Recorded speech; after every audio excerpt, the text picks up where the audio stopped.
Mike Woodhouse.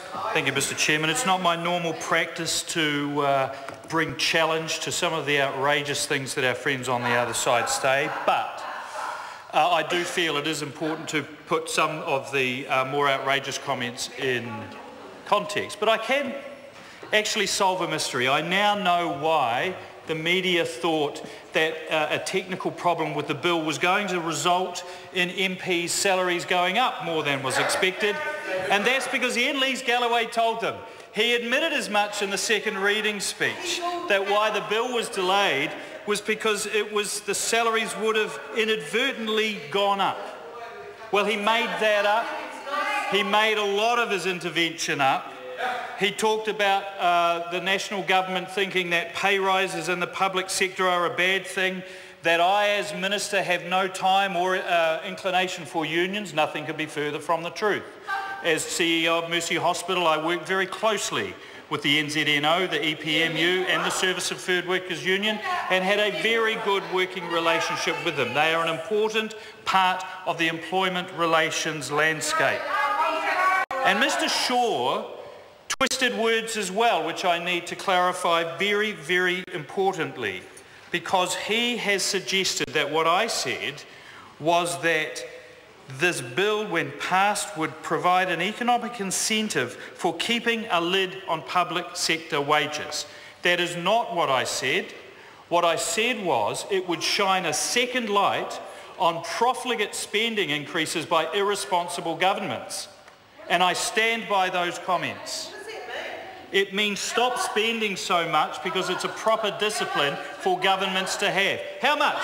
That's a question, because that was the question I asked Mr Hipkins when he asked me, should public sector employees get more?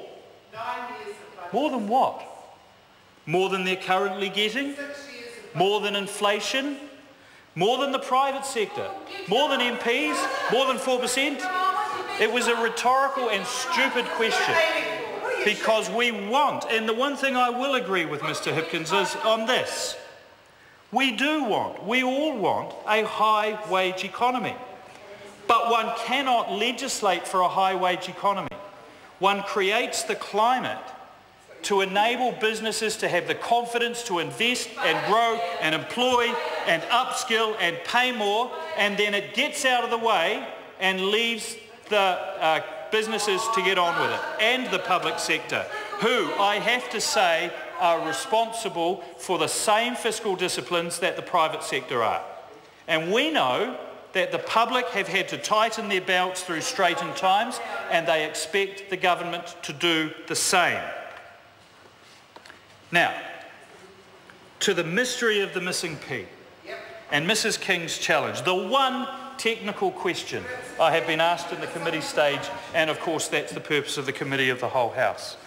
The first bill, when drafted, had two P's in it.